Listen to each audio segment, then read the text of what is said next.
ભારત જ્યારે એમ કહેવાય કે વિકસિત ભારતના રોડ મેપ પર એમ આગળ આમ જતું હોય અને ત્યારે આપણું ગુજરાત એ કંઈ પાછું નથી અને આપણા માનનીય મુખ્યમંત્રી પણ એમ કહેવાય કે દિવસ રાત આની પાછળ દોડધામ કરી રહ્યા છે અને અમારા માટે ગર્વની વાત છે. આ મોકા ઉપર ભૂપેન્દ્રભાઈ પટેલ ગુજરાતના સીએમ સુરતમાં પધાર્યા છે, તો અમને તેમને મળવાનો એક અનેરો આનંદ મળ્યો છે. એ અમારા માટે સુવર્ણ મોકો છે.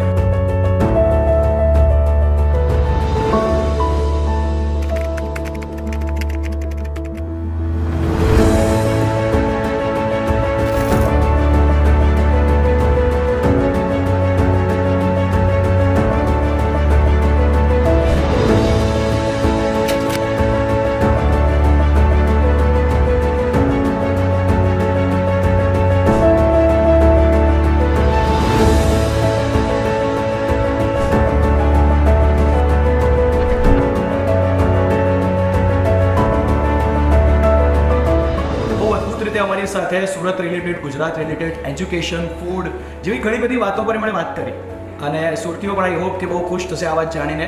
સીએમ સાહેબ ડાયરેક્ટ અમને મળી રહ્યા છે, અમારી પાસે જાણી પણ રહ્યા છે, ઘણું બધું અમને જણાવી પણ રહ્યા છે. સરકારશ્રીએ પહેલ કરી છે કે હકારાત્મક અભિગમ સાથે માહિતીઓનું આદાન પ્રદાન થાય. અને બિંગ અ બિઝનેસ સિનિયર ઓન્ટરપ્રનર્સ આ એક અવોર્ડ કરતાં પણ બહુ મોટી વસ્તુ છે જે તમને ઇન્સ્પાયર કરે છે. તો આવી રીતે જ ઇન્સ્પાયર થઈને એમ થાય છે કે હવે ઘણું સરસ કામ કરીશું. 25 વર્ષ પછી ગુજરાત કેવું હશે એ આજે એ લોકો એના ઉપર વર્ક કરી રહ્યું છે. મને એવું લાગે છે કે આવી ઇવેન્ટ્સ ખૂબ જરૂરી છે અને જ્યારે ઓથોરિટીઝ આવું એક પગલું લેતી હોય છે કે ભાઈ તમે આવો, વાત કરો અને સાચી માહિતી લોકો સુધી પહોંચાડો, એક સરસ સુંદર ઇનિશિયેટિવ હોય છે.